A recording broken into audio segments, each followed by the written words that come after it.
L'épopée de Gilgamesh est l'un des récits littéraires les plus anciens et les plus fascinants de l'humanité, originaire de la Mésopotamie entre le XVIIIe et le XVIIe siècle avant notre ère. Ce texte, écrit en caractères cunéiformes sur des tablettes d'argile, relate les aventures de Gilgamesh, roi de la cité d'Uruk, une figure à la fois historique et mythologique, mi-dieu, mi-homme. Au début de l'épopée, Gilgamesh est un souverain tyrannique, arrogant et cruel, qui tyrannise ses sujets. Pour rétablir l'équilibre, les dieux créent Enkidu, un homme sauvage vivant avec les bêtes, destiné à être le compagnon et rival de Gilgamesh. Enkidu est humanisé grâce à une courtisane envoyée par Gilgamesh, qui l'initie aux manières humaines. Leur confrontation initiale se termine en une amitié profonde et indéfectible, qui les conduit à entreprendre ensemble des exploits audacieux, notamment la conquête de la forêt des cèdres, où ils affrontent et tuent le terrible géant Humbaba, et la lutte contre le taureau céleste envoyé par la déesse Ishtar, mécontente du rejet des avances de Gilgamesh.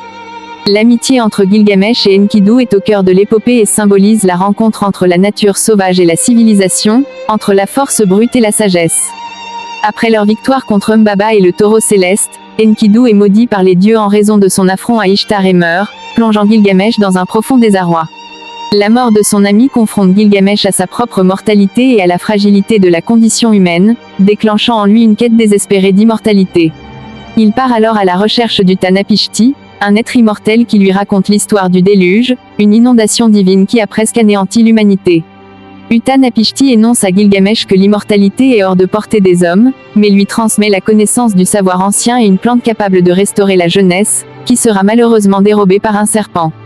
Cette quête métaphysique illustre la lutte du héros contre l'inéluctabilité de la mort et la recherche d'un sens au-delà de la finitude humaine.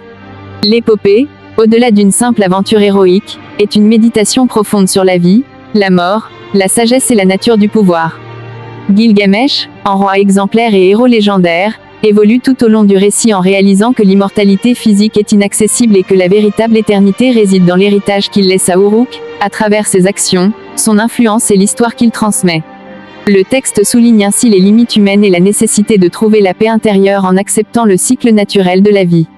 Il mêle hymnes, exploits guerriers, récits mythologiques et réflexions philosophiques, rendant hommage à un héros qui a tout vu et tout compris, mais qui reste humain, avec ses faiblesses et ses aspirations.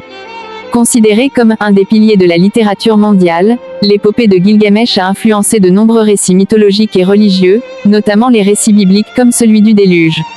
Le texte, retrouvé en plusieurs fragments dans des bibliothèques anciennes comme celle d'Assurbanipal, témoigne de la richesse culturelle de la Mésopotamie et de son regard sur la condition humaine, la justice divine, et la quête de sens universel. En fin de compte, Gilgamesh nous invite à réfléchir sur ce qui rend la vie digne d'être vécue et sur la manière dont chaque être humain peut transcender sa propre mortalité par ses actes et sa mémoire. L'épopée demeure ainsi, des millénaires après sa composition, une source d'inspiration et de sagesse intemporelle.